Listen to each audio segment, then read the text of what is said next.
It shows livelihood diversity of our cocoa farmers being product of mixed culture, sako ng lukad.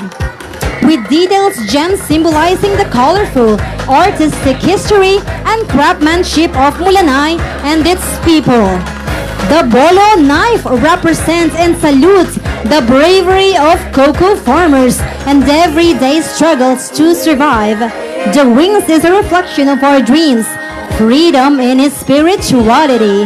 The hairdress is a reminder that we need to recognize our everyday heroes, ang magkakalibkib o magkokopra. Ladies and gentlemen, kalibkib!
Maganda.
Ginoo number 5, isang nagsisilbing tagapagbigay lilim at bubong sa tradisyonal na bahay kubo ng mga Mulanayin. Ang sabaw naman ito ay kilala at hinahanap-hanap ng mga turistang tumutungo sa ating bayan dahil sa pambihira nitong lasa at sustansyang hatid sa ating kalusugan. Marami ding kapakinabangan ang bunot ng niyog na pinagmumula ng hibla o tela. Ang iba naman ay ginagamit na pampausok sa mga bakuran upang mabawasan ang lamok sa loob ng mga kabahayan. Samantala, ang baon naman nito ay isa sa pangunahing nagbibigay hanap buhay sa ating mga kababayan dahil sa pag-uuling. Upang mapangalagaan naman ang ating kalusugan, ang coconut oil ay mabisang hair conditioner na nakakapagpalambot at nakakapagpakintab ng ating buhok. Maaari din itong maging body moisturizer. Ang coconut oil din ay mayroong antibacterial properties na pinapalagaan at pinoprotektahan ang ating atay laban sa anumang sakit na maaaring makasira dito. At ang niyog ang nagsilbing inspirasyon ng kasuotan ni Ginoong Ilayang Yuni. Hinabi ang kasuotang ito na yari sa produkto ng niyog katulad ng bao, tistis, uyo at bulaklak ng niyog. Mga produktong pinintahan ng piniturang ginto na sumisimbolo sa payak, ngunit masaganang pamumuhay ng mga taga-Ilayang Yuni, hatid ng patron ng mga magsasaka na San Isidro, Labrador. Ipinagmamalaki ni Ginoong Ilayang Yuni ang kasuotang ito sapagkat hindi niya kinailangang gumastos ng husto dahil ang mga material na ginamit sa paglikha nito ay handog at yamang likas na makikita sa ating kapaligiran. Bukod dito, taas noon niyang binabahagi na ang kanyang mga kaklase at kapwa kabataan ng Ilayang Yuni ang bumuo at lumikha ng kanyang kasuotan. Patunay na sa pamamagitan ng talento, pagkamalikhain, suporta at pagkakaisa, makakalikha ng isang obra na hindi butas ang bulsa. Nahubog pa ang pagkakaisa, isang karanasang tataglayin niya sa pagharap sa hamon ng buhay. Pabaon ng Festival ng Coco Lunay, ang ipikita sa madiskarte, mahuhusay, inovatibo at matitibay ang produktong hubog ng bayan ng Mulanay. Ginoo number 6, Barangay Kanoyep!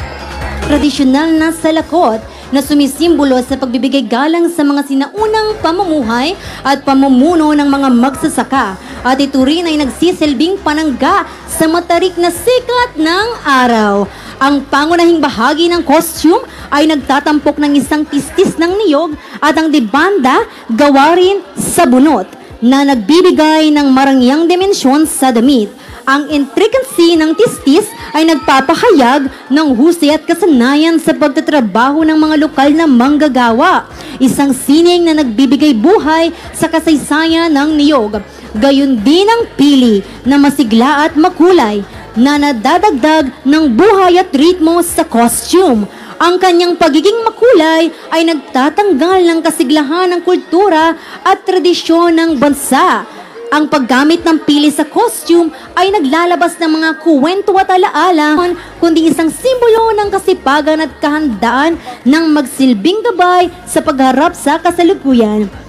Sa kabuuan, ang costume na ito ay isang obra ng sining na nagpapahayag ng mataas na antas ng pagpapahalaga sa ating sarili ng likas na yaman at kultura. Ang Ginoong Coco Lunay na nagtatanghal itong kasuotan ay hindi lamang nagdadala ng pisikal na kaayusan, kundi nagiging tagapagdala rin ito ng mensahe ng pagmamahal at pagpapahalaga sa ating pambansang iyaman.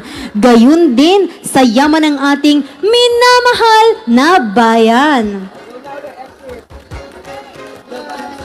Ginoo number 7, Barangay Amugis. This Ginoong Amugis costume, result of creative and imaginative mind. This creative costume showcases the abundance of natural resources in Mulanay.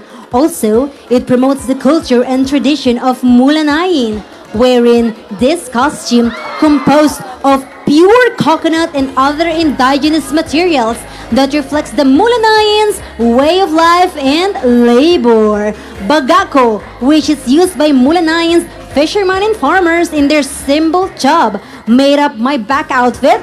Additionally, it features tubuan, a symbol for coconuts, which is one of our town's main products. My upper and lower clothes were made of copra bags or debanda, as we used to call them. It also contains a hint of abaca and bamboo, where in our community is a home to large number of anahaw and bamboo trees. Conversely, my spear is made of bamboo and coconut, and my headdress, known as salukot, is made of coconut fiber to further highlight the coconut as key product of my Bayang Magiliw, Mulanay. Although this costume was straightforward, it was lovingly crafted to demonstrate how amazing Mulanayan cultures are traditions. This outfit also gives us a reminder to use and promote locally produced goods and to demonstrate to the world how Mulanayan values and enriches the coconut as the tree of life. Ginoo number 8, Barangay Tigma. Sa likod na bahagi ng kasuotan ay dinisenyuhan kawangis ng isda. Pinakikita dito na ang kasaganaan ng barangay Patabog pagdating sa yamang dagat. Ang headdress na salakot na nilagyan ng palamuti ay inangkupan ng disenyong parola na sumisimbolong gabay ng mga mangingisda upang mapadali ang kanilang pagbalik sa kanilang nayon. Ito rin ang isang atraksyon sa barangay Patabog. Ang sagwan, gasera at lambat ay pangunahing kagamitan sa pangingisda ng mga mamamayan dito. Ang sagwan ay tumutulong upang makarating sa landas na kanilang tinatahak. Ang gasera o ilawan ay nagbibigay liwanag sa anumang madilim na pagsubok ng bawat isa. Sa kabuuan, ang malikhaing kasuotan ay ginagmitan ng materyales na nagmula sa puno at bunga ng niyog. Tulad ng tistis ng niyog, binilog na bao ng niyog, nilubib at bunot na makukulay na wood beads na nagbibigay ng simple ngunit maaliwalas at eleganteng kasuotan. Ang kasuotang ito ay ang Fisherma Warrior na ang ibig sabihin ay ang pagiging matapang at kayang lumaban sa anumang hamon ng buhay. Disenyo ni Ogie Canizares. Ginoo Number Buga. Mula sa Barangay Kambuga ay isang obra ng disenyo ng kasuotan na kasalalamin ng isang tunay na magsasaka. Ang kasuotan ay ginamitan ng mga lokal na kagamitan na nagmula at mismong matatagpuan sa bayan ng Mulanay. Ang tistis ng niyog ang nagsilbing balot o proteksyon sa kasuotan na sinamahan ng matitibay na lubid na sumisimbolo sa pagiging matatag at pagiging buklod ng mga mulanayin. Ang kasuotan ay nilagyan ng tipak ng mga bato na siyang sumisimbolo sa pagiging matigas at matatag ng isang bunga. Ang pili na may matigas na balat, ngunit may malinamnam na laman na pinili at ipinatong sa balikat ng kasuotan na sumisimbolo sa sipag at tiyaga nating mga mulanayin. Na tulad ng isang pili ay hinuhubog ng panahon na may kasamang hirap at sakripisyo. Kapalit ng linamnam at ginhawa ng tagumpay. Ang salakot na nagsisilbing pananggalang sa mapanghamong panahon. May bahagi sa kasuotan na yari sa pakpak at balahibo ng manok na nagbibigay buhay at nagpaingay sa kasuotan tulad ng pagtilaok ng isang manok tuwing bukang liwayway. Parte ng obra ang paragos na kilala bilang sisidlan ng mga produkto na mula sa niyog. Sinidla ng isang kaing na nagumapaw sa bunga ng niyog na pagkakakilanlan din sa dami ng yaman at populasyon sa bayan ng Mulanay. Tulad ng isang kalabaw, ang Ginoong Kambuga na nagre-representa sa nasabing barangay ay handang pasanin at hilahin ang hirap at bigat ng isang paragos tungo sa inaasam na tagumpay at kaginhawahan. Makikita ang mga tubuan ng niyog o magbagong pasibol na puno ng niyog. Tulad ng bayan ng Mulanay, tayo ay mayaman sa mga kabataan na papausbong pa lamang sa pangkabagong henerasyon na tulad ng isang niyog ay magbibigay bunga sa ating bayan sa darating na panahon. Ang obrang kasuotan ni Kambuga ay disenyo at isinagawa sa pangunguna ng isang talentadong tao sa kanyang larangan na tunay na produkto ng Barangay Kambuga. Sa kanyang malikhaing kaisipan at dedikasyon ay naisagawa ang nasabing kasuotan. Ang bumuo at buong pusong gumawa ng kasuotan, walang iba kundi si Ginoong Jembrick Babaw Aklan. Kasama ang buong pwersa ng Kambuga. Mabuhay Mulanayin!